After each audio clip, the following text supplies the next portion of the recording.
Hello students, this is Vishwajeet Singh and you are watching Snapsolve.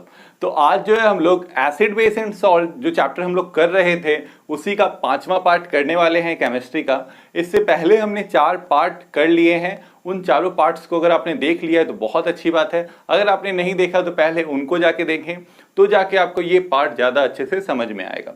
तो इस video को start करने से पहले हमेशा की तरह हमारे पास एक क्वेश्चन है। क्वेश्चन ये है कि हम बोलते हैं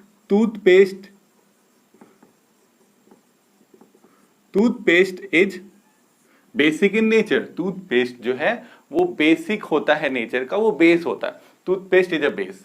तो ऐसा कौन सा बेस या बेसिक सॉल्ट जो है प्रेजेंट होता है टूथपेस्ट में जो उसको ये नेचर प्रोवाइड करता है?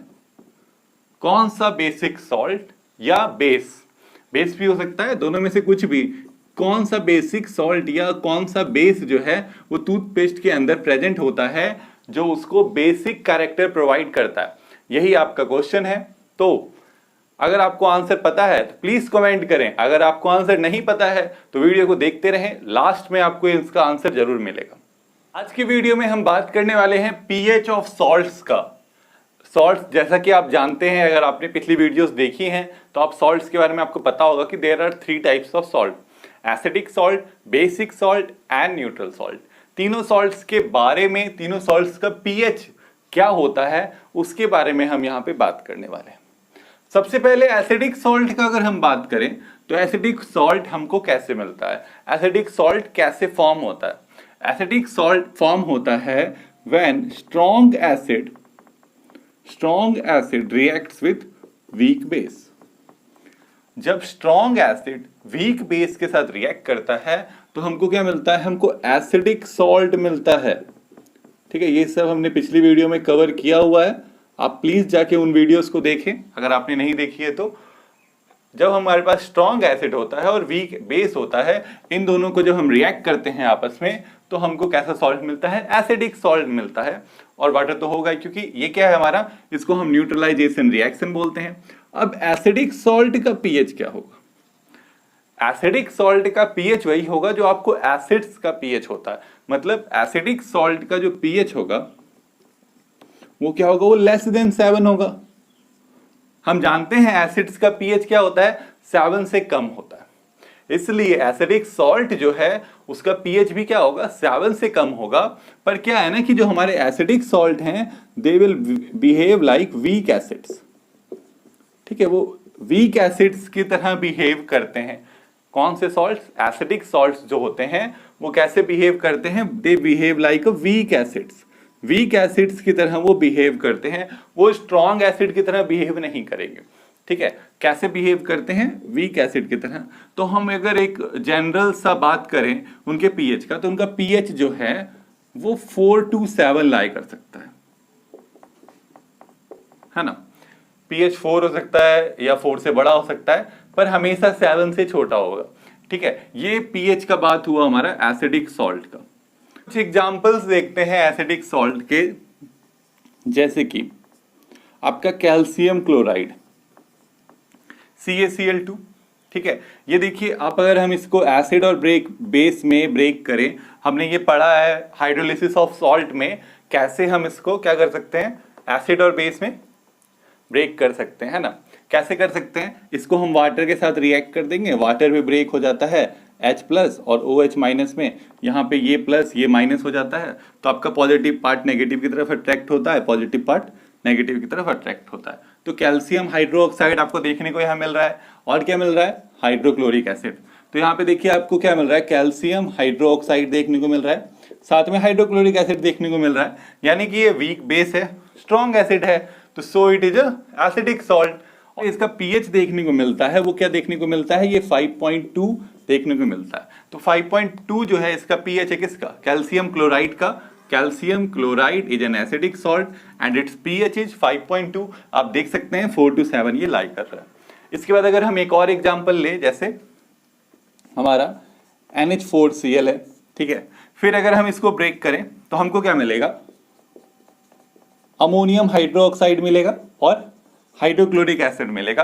अगर आपको ये चीज समझ में नहीं आ रहा है तो पिछली वीडियो जो है इस पार्ट से पहले वाली पार्ट 4 वाली वीडियो आप जरूर देखें, हाइड्रोलिसिस ऑफ सॉल्ट के बारे में एकदम डिटेल में समझाया हुआ है मैंने, उसको आप देखिएगा तो आपको समझ में आएगा। तो यहाँ पे देखें, अगर हम यहाँ पे अमोनियम हाइड्रोक्साइड और हाइड्रोक्लोरिक एसिड, यहाँ पे ये दोनों चीजें फॉर्म हो रही हैं। तो आप जानते हैं ammonium hydroxide is a weak base, hydrochloric acid is a strong acid, so ammonium chloride is a acidic salt. ठीक है, ये कैसा सॉल्ट होता है? एसिडिक सॉल्ट होता है। अगर ये एसिडिक सॉल्ट है और इसका पीएच क्या होता है? अराउंड 5 हमको देखने को मिलता है। ठीक है, किसका पीएच देखने को मिलता है? अमोनियम क्लोराइड का जो पीएच है वो अराउंड 5 देखने को मिलता है। फिर आप देख सकते हैं इसका जो पीएच है वो 4 to 7 लाई करता है। तो ये चीज आपको समझ में आई होगी। एसिडिक सॉल्ट ऐसे सॉल्ट्स होते हैं जो स्ट्रॉन्ग एसिड वीक बेस के रिएक्शन से बनते हैं और उनके पीएच जो है वो पीएच 7 से कम होता है, पर वो वीक एसिड्स की तरह बिहेव करते हैं। एसिडिक सॉल्ट्स कभी भी स्ट्रॉन्ग एसिड्स की तरह बिहेव नहीं करेंगे, वो वीक एसिड्स की तरह बिहेव करते हैं और उनका जो पीएच है वो इन जनरल 4 to 7 लाई करता है। ठीक है, तो अब हम लोग बात करेंगे बेसिक सॉल्ट्स का। बेसिक सॉल्ट्स क्या होते हैं? बेसिक सॉल्ट्स जैसे एसिडिक सॉल्ट थे वैसे ही बेसिक सॉल्ट्स होंगे। नाम से आपको काफी कुछ समझ में आ रहा होगा। बेसिक सॉल्ट्स कब फॉर्म होते हैं? जब स्ट्रॉन्ग बेस जो है वो वीक एसिड के साथ रिएक्ट करता है। हमको क्या मिलता है? बेसिक सॉल्ट मिलता है। स्ट्रॉन्ग बेस वीक एसिड, जो स्ट्रॉन्ग वैसा ही सॉल्ट। अगर स्ट्रॉन्ग होगा बेस तो बेसिक सॉल्ट, अगर स्ट्रॉन्ग होगा एसिड तो एसिडिक सॉल्ट, है ना। और साथ में यहाँ पे वाटर फॉर्म होगा। ठीक है, तो फिर बेसिक सॉल्ट है तो नाम से समझ में आ रहा होगा, दे विल बिहेव लाइक बेस, वो बेस की तरह बिहेव करेंगे। अगर बेस की तरह बिहेव करेंगे तो फिर इनका जो पीएच होगा वो विल बी ग्रेटर देन 7। इनका जो पीएच होगा वो 7 से ज्यादा होगा, 7 से ज्यादा होगा, क्योंकि बेसिस का पीएच 7 से ज्यादा होता है। अगर इनका पीएच 7 से ज्यादा होगा, और एक बात आपको यहाँ पे क्या देखने को मिलेगा कि they will behave like weak base mild base. ठीक है, मतलब वीक बेसिस की तरह बिहेव करेंगे, मिल्ड बेसिस की तरह बिहेव करेंगे, स्ट्रॉन्ग बेस की तरह बिहेव नहीं करते हैं बेसिक सॉल्ट। तो उनका पीएच अगर हम बात करें इन जनरल, अगर हम, तो pH will lie between 7 to 11। ठीक है, आपको कितना पीएच देखने को मिलेगा? 7 से 11 के बीच में। 7 नहीं होगा क्योंकि 7 नहीं होगा, क्योंकि 7 तो न्यूट्रल का पीएच होता है, तो 7 तो पीएच नहीं होगा, 7 से ज्यादा होगा। pH will be greater than 7 but will be less than or equals to 11। मतलब 7 और 11 के बीच में जो है आपको इनका pH देखने को मिलेगा। सॉल्ट्स के अगर हम कुछ एग्जांपल लें तो जैसे एग्जांपल है हमारे पास sodium carbonate. Sodium carbonate basic salt है? हाँ, बिल्कुल बेसिक सॉल्ट है। कैसे पता करेंगे? बिल्कुल इसी तरह हाइड्रोलिसिस करेंगे उनका। जब हम इसका हाइड्रोलिसिस करेंगे तो हमको क्या देखने को मिलेगा कि sodium hydroxide and carbonic acid जो है वो फॉर्म हो रहा है। Sodium hydroxide, carbonic acid. Sodium hydroxide is a strong base, काफी स्ट्रॉन्ग बेस है सोडियम हाइड्रोक्साइड, पर अगर कार्बोनिक एसिड का बात करें तो it is a week acid. तो वीक एसिड है, स्ट्रॉन्ग बेस वीक एसिड, क्या बनेगा? बेसिक सॉल्ट बनेगा। बिल्कुल बेसिक सॉल्ट अगर हमको देखने को मिलेगा, और इसका अगर पीएच का बात करें तो इट्स पीएच इज अराउंड 10.5 होता है इसका पीएच। किसका? सोडियम कार्बोनेट का जो पीएच होता है वो अराउंड क्या होता है? 10.5 होता है, 10.5 होता है। देखिए 7 से ज्यादा है, बेस है तो 7 से ज्यादा ही होगा, और लगभग 11 से कम होता है। दूसरा एग्जाम्पल हम लोग देखते हैं।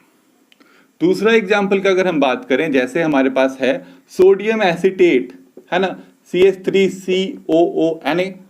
ये क्या है? ये सोडियम एसिटेट है, सोडियम एसिटेट, है ना। इससे अगर हम एसिड और बेसिस फॉर्म करें तो हमको क्या देखने को मिलेगा? CH3COOH। ये कौन सा एसिड है? ये इथेनोइक एसिड है। कौन सा एसिड है? इथेनोइक एसिड है, एसिटिक एसिड है। और इससे बेस जो मिलेगा वो हमको क्या मिलेगा? सोडियम हाइड्रोक्साइड मिलेगा। Acetic acid sodium hydroxide, acetic acid weak acid. और आपका क्योंकि ऑर्गेनिक एसिड है, वीक एसिड है, सोडियम हाइड्रोक्साइड स्ट्रॉन्ग बेस, फिर से स्ट्रॉन्ग बेस है, weak acid strong base, basic salt. PH इसका जो है वो 9.5 होता है अराउंड। ठीक है। तो आपको यहाँ पे पीएच इसका 9.5 देखने को मिलता है, तो इसका 10.5, इसका 9.5। तो आप इन दोनों एग्जाम्पल से आपको क्या समझ में आया? आपको ये समझ में आया होगा कि जो बेसिक सॉल्ट्स होते हैं they behave like weak bases. Weak base की तरह हम वो बिहेव करते हैं। उनका पीएच 7 से ज्यादा होता है पर लगभग 11 से कम होता है। इन जनरल का हम लोग बात कर रहे हैं। तो ये समझ में आया बेसिक सॉल्ट का पीएच। अब अगर हम न्यूट्रल सॉल्ट के पीएच का बात करें तो न्यूट्रल सॉल्ट, नाम से ही समझ में आ रहा हो, they are neutral in nature. Neutral होंगे नेचर के, तो इनका पीएच क्या होगा? 7 होता है न्यूट्रल सब्सटेंस का pH.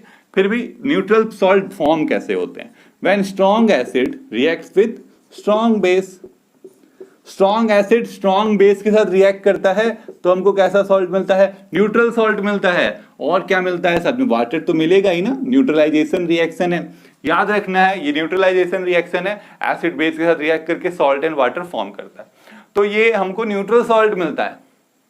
Strong acid strong base, दोनों ही स्ट्रॉन्ग हो गए। यहाँ स्ट्रॉन्ग एसिड था, यहाँ स्ट्रॉन्ग बेस था, या दोनों ही स्ट्रॉन्ग, तो we will have neutral salt. तो न्यूट्रल सॉल्ट का अगर हम पीएच का बात करें तो pH of neutral salt is 7, है ना, क्योंकि न्यूट्रल सब्सटेंस का पीएच क्या होता है? 7 होता है। तो न्यूट्रल सॉल्ट का भी पीएच क्या होगा? 7 होगा। तो अगर हम कुछ सॉल्ट्स का बात करें जो न्यूट्रल है, like NaCl, sodium chloride. Sodium chloride कब फॉर्म होता है? जब सोडियम हाइड्रोक्साइड और हाइड्रोक्लोरिक एसिड रिएक्ट करते हैं। Sodium hydroxide strong acid base, hydrochloric acid strong acid, sodium hydroxide strong base, hydrochloric acid strong acid, दोनों रिएक्ट किए, दोनों ने एक दूसरे को पूरी तरह से न्यूट्रलाइज कर दिया। We will have a neutral salt called sodium chloride, common salt जो हम इसको घरों में भी यूज करते हैं। तो ये जो कॉमन सॉल्ट है इसका पीएच क्या होता है? 7 होता है। होगा ही, न्यूट्रल मतलब 7, है ना, न्यूट्रल यानी पीएच 7। अगर हम दूसरा कोई एक और एग्जांपल ले लेते हैं, सोडियम सल्फेट। सोडियम सल्फेट का बात करें तो सोडियम सल्फेट को भी अगर हम हाइड्रोलाइज करेंगे तो हमको मिलेंगे इनके एसिड एंड बेसिस, है ना। तो फिर सोडियम हाइड्रोक्साइड स्ट्रॉन्ग बेस, यहां से क्या मिलेगा? H2SO4 मिलेगा, which is a strong acid. Strong base strong acid react किए, न्यूट्रलाइज कर दिए एक दूसरे को, तो हमको पीएच क्या मिलेगा? न्यूट्रल सॉल्ट है, पीएच क्या होगा? 7। इसका भी पीएच 7 होता है, इसका भी पीएच 7 होता है। तो यहां से आपको देखने को क्या मिला? एसिडिक सॉल्ट्स के pH less than 7 and they will behave like weak acids, so their pH will lie between 4 and 7। ये हमारे पास दो एग्जांपल्स। बेसिक सॉल्ट्स का pH will be greater than 7, they will behave like weak bases and their pH will lie between 7 and 11 in general, and we have two examples also। इसके बाद अगर हम neutral salt का बात करें तो neutral salt का pH 7 ही होता है, ना 7 से कम ना 7 से ज्यादा, 7 होगा न्यूट्रल सॉल्ट का pH। ठीक है, दो एग्जांपल्स भी हमने देखे, दोनों का pH क्या है? 7 है। तो यहाँ पे हम लोग बात करने वाले हैं वाटर ऑफ क्रिस्टलाइजेशन का। वाटर ऑफ क्रिस्टलाइजेशन क्या होता है? Water of crystallisation means having fix number of molecules of water present in one formula of a unit of a salt. मतलब किसी एक यूनिट ऑफ सॉल्ट में, मतलब एक फॉर्मूला, एक मॉलिक्यूल ऑफ सॉल्ट के साथ जितने number of water molecules physically attach होते हैं उनको हम वाटर ऑफ क्रिस्टलाइजेशन बोलते हैं। जैसे कि अगर हम यहाँ पे कुछ एग्जाम्पल्स देखें तो उनसे आपको क्लियर हो जाएगा। यहाँ पे हम 4 एग्जाम्पल्स लिए हैं हमने। देखिए, सोडियम कार्बोनेट है, इसके साथ क्या है? 10 मॉलिक्यूल्स ऑफ H2O अटैच्ड है। ठीक है, अब आपका जो कैल्शियम सल्फेट है इसके साथ 2 मॉलिक्यूल्स ऑफ H2O अटैच है। कॉपर सल्फेट है, 5 मॉलिक्यूल्स ऑफ H2O अटैच है। आयरन सल्फेट है, 7 मॉलिक्यूल्स ऑफ H2O अटैच है। तो ये जो डॉट यहां हमने दिया है, इस डॉट का मतलब होता है फिजिकल अटैचमेंट। ठीक है, ये मतलब केमिकली अटैच्ड नहीं है, दे आर फिजिकली अटैच्ड। और ये जो आपको यहाँ वाटर मॉलिक्यूल्स देखने को मिल रहे हैं, इन्हीं को हम वाटर ऑफ क्रिस्टलाइजेशन बोलते हैं, जो एक सिंगल मॉलिक्यूल ऑफ सॉल्ट के साथ अटैच्ड होते हैं। ठीक है, तो आपको इसको हम फिजिकल अटैचमेंट है यहाँ पे। फिजिकल अटैचमेंट कहने का क्या मतलब है? फिजिकल अटैचमेंट कहने का ये मतलब है कि हम किसी भी फिजिकल मेथड से इनको सेपरेट कर सकते हैं। बाय हीटिंग जो है हम आसानी से इनको सेपरेट कर सकते हैं, इसीलिए इसको हम क्या बोलते हैं? फिजिकल अटैचमेंट बोलते हैं। तो अब इनका जो वर्क है, जो आपका वाटर ऑफ क्रिस्टलाइजेशन क्या करता है, तो देखिए, वाटर ऑफ क्रिस्टलाइजेशन यहाँ पे दो वर्क करता है, एक तो है क्रिस्टलाइन अपीयरेंस देता है, ठीक है, क्रिस्टलाइन अपीयरेंस देता है टू दैट सॉल्ट, जो भी जिस सॉल्ट में वाटर ऑफ क्रिस्टलाइजेशन होगा उसमें उसका अपीयरेंस कैसा होगा, क्रिस्टलाइन अपीयरेंस होगा, क्रिस्टल्स की तरह वो होंगे। और दूसरा जो है may provide colour to the salt, और सॉल्ट को ये कलर भी देते हैं। कभी कभी जो है सॉल्ट में जब वाटर मॉलिक्यूल्स अटैच होते हैं तो उनसे उस सॉल्ट का कलर ही चेंज हो जाता है, उनको एक नया कलर मिल जाता है। तो ये दोनों चीजें जो है हमको वाटर ऑफ क्रिस्टलाइजेशन जो है ये प्रोवाइड करता है टू द सॉल्ट मॉलिक्यूल। अब जैसे हम बात करें इनके नेम का, ये क्या है, इसका अगर हम नाम बोलें तो ये तो सोडियम कार्बोनेट है, पता है, दिस इज सोडियम कार्बोनेट, ठीक है। अब 10 है तो 10 के लिए जो हम केमिस्ट्री में वर्ड यूज करते हैं वो है डेका, सोडियम कार्बोनेट डेका। अब यहां पे जो वाटर है उसके लिए हम यहां पे हाइड्रेट वर्ड यूज करेंगे, sodium carbonate Deka hydrate is the chemical name of this compound. और इसका कोई कॉमन नेम भी होगा, है ना, इसका जो कॉमन नेम है वो है वॉशिंग सोडा,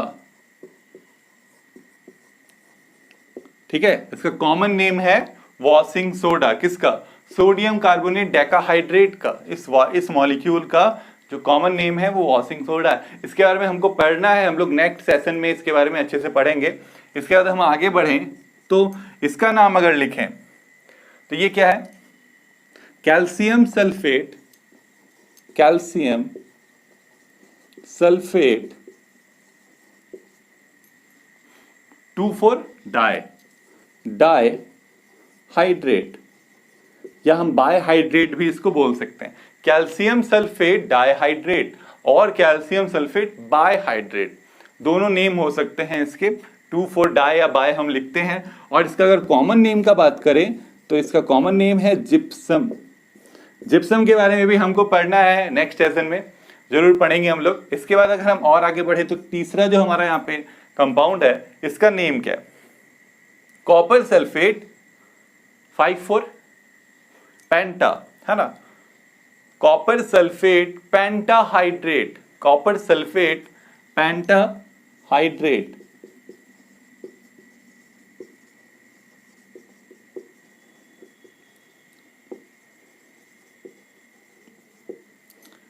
और इसका जानते हैं इसका कॉमन नेम क्या है, it is called blue vitriol. Yes, इसको हम लोग ब्लू विट्रॉल कहते हैं क्योंकि इसका कलर ब्लू होता है। जो हमारा जो आपका कॉपर सल्फेट पेंटाहाइड्रेट है ये किस कलर का होता है, it is of blue colour, ये ब्लू कलर का होता है। और साथ में विट्रॉल का मीनिंग होता है glassy, vitriol means glassy, glassy appearance होता है ना, क्रिस्टलाइन अपीयरेंस होता है, ग्लासी अपीयरेंस होता है, विट्रॉल का मीनिंग होता है ग्लासी। तो इसलिए इसको हम लोग ब्लू विट्रॉल बोलते हैं, ब्लू कलर का होता है, ग्लासी अपीयरेंस होता है, ठीक है।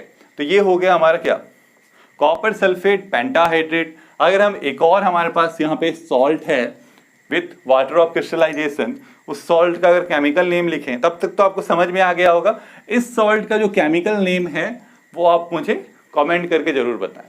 इसका कॉमन नेम का अगर हम बात करें तो इसका कॉमन नेम है ग्रीन विट्रॉल, इसको हम लोग ग्रीन विट्रॉल कहते हैं। फिर वही सेम चीज, ये क्योंकि ग्रीन कलर का होता है और विट्रॉल मीन्स ग्लासी। तो अगर आपको एक चीज मैंने आपको जो बताया कि यहाँ पे जो वाटर मॉलिक्यूल्स हैं, वाटर ऑफ क्रिस्टलाइजेशन जो है वो क्या है, वो फिजिकली अटैच्ड हैं। तो फिजिकली अटैच है तो क्या हम इसको एक्सपेरिमेंटली प्रूफ कर सकते हैं, क्या वो फिजिकली अटैच हैं? चलिए इसको हम लोग एक्सपेरिमेंटली प्रूफ करके देखते हैं। क्या करेंगे हम लोग एक टेस्ट ट्यूब लेंगे, ठीक है। टेस्ट ट्यूब में हम लोग क्या कर रहे हैं, ये वाला सॉल्ट ले रहे हैं, क्रिस्टल्स ऑफ कॉपर सल्फेट ले रहे हैं। उस टेस्ट ट्यूब के अंदर क्रिस्टल्स ऑफ कॉपर सल्फेट ले रहे हैं, मतलब कौन सा, ब्लू विट्रॉल ले रहे हैं। तो ऑब्वियसली कौन से कलर का होगा, ब्लू कलर का होगा, है ना, ये ब्लू कलर का है। अब हम लोग क्या करेंगे, अब हम इसको हीट करेंगे, बर्नर के पास रखिए, उसको हीट करेंगे। हीट करने पे देखिए क्या होगा कि जो इसमें वाटर मॉलिक्यूल्स हैं वो क्या हो जाएंगे, वेपर बन के बाहर निकल जाएंगे, और इसका जो कलर है वो ब्लू से वाइटिश हो जाएगा, वाइट हो जाएगा। मतलब कि आपने जब हीट किया, किसको हीट किया, ब्लू विट्रोल को हीट किया, तो वो ब्लू से वाइट हो गया। ऐसा क्यों, क्योंकि मैंने अभी आपको थोड़ी देर पहले बताया था कि वाटर ऑफ क्रिस्टलाइजेशन ही कलर प्रोवाइड करता है सॉल्ट को। यानी कि अगर उसका कलर खत्म हो गया, यानी कि वाटर ऑफ क्रिस्टलाइजेशन उससे खत्म हो गए। ये जो यहाँ पे वाटर मॉलिक्यूल्स अटैच थे, ये वाटर मॉलिक्यूल्स वेपर बन के गायब, एटमॉस्फेयर में चले गए। तो सिर्फ बचा यहाँ पे क्या, अब बच गया हमारे पास कॉपर सल्फेट, क्योंकि वाटर मॉलिक्यूल्स तो वेपर बन के चले गए। तो अब वापस इसका ब्लू कलर लाया जा सकता है, बिल्कुल ला सकते हैं। हम लोग क्या करेंगे, हम इसमें वाटर ऐड कर देंगे थोड़ा सा। जैसे ही हम वाटर ऐड करेंगे तो फिर से इसका कलर व्हाइट से क्या हो जाएगा, ब्लू हो जाएगा। क्यों, क्योंकि जो वाटर मॉलिक्यूल्स हैं फिर से अटैच होने लग जाएंगे कॉपर सल्फेट के मॉलिक्यूल्स के साथ, और वो फिर से जो है किस में बदल जाएगा, ब्लू विट्रोल में चेंज हो जाएगा। तो आई होप आपको सब समझ में आ गया होगा। तो यही था हमारा वाटर ऑफ क्रिस्टलाइजेशन। इससे पहले हमने पीएच ऑफ सॉल्ट्स के बारे में पढ़ा, वो भी आपको समझ में आ ही गया होगा। अगर आपको कुछ भी डाउट्स हैं तो वो भी आप कमेंट करके मुझे बता सकते हैं। और अब हम वक्त आ गया है उस क्वेश्चन का जो हमने वीडियो स्टार्ट करने से पहले पूछा था। क्वेश्चन क्या था कि जो टूथपेस्ट है ना, टूथपेस्ट जो है उसको बेसिक नेचर जो है, कौन सा बेसिक सॉल्ट या बेस प्रोवाइड कर सकता है, या basic salt basic nature provide कर सकता है किसी भी सब्सटेंस को, तो दोनों में से क्या प्रेजेंट होता है या और कौन सा प्रेजेंट होता है। तो अगर हम बात करें तो वहां पे एक बेसिक सॉल्ट प्रेजेंट होता है हर टूथपेस्ट में, एक बेसिक सॉल्ट प्रेजेंट होता है हर एक टूथपेस्ट में, जो कि फ्लोराइड्स होते हैं। ठीक है, फ्लोराइड्स प्रेजेंट होते हैं सभी टूथपेस्ट में, और वो जो फ्लोराइड्स होते हैं they are basic salts. Like example का अगर हम बात करें तो हमारे पास एग्जांपल है सोडियम फ्लोराइड, है ना। क्योंकि आपका जो ये सोडियम फ्लोराइड है ये किससे बना हुआ है ये भी देख लेते हैं। Sodium fluoride is made up of sodium hydroxide and hydrogen fluoride. तो ये क्या है, ये एक वीक एसिड है, whereas it is a strong base. ये स्ट्रॉन्ग बेस वीक एसिड, तो हमको बेसिक सॉल्ट मिला। और लगभग इन जनरल जितने भी टूथपेस्ट होते हैं उनमें यही सॉल्ट फ्लोराइड्स प्रेजेंट होते हैं टूथपेस्ट के अंदर, जो उनको उनका बेसिक नेचर प्रोवाइड करते हैं। आई होप जो है आपको इस चैप्टर में इस टॉपिक से रिलेटेड जो भी डाउट्स थे वो क्लियर हो गए होंगे। टॉपिक था हमारा pH of salt and water of crystallization. अगर आपको पढ़ाई के समय भी डाउट्स होते हैं तो आप जाके प्ले स्टोर से स्नैपसॉल्व का ऐप डाउनलोड कर लीजिए, उससे आपके सारे डाउट्स क्लियर हो जाएंगे। और ऐसे ही अमेजिंग इंटरेस्टिंग वीडियोस के लिए स्नैपसॉल्व को सब्सक्राइब करें। Thank you.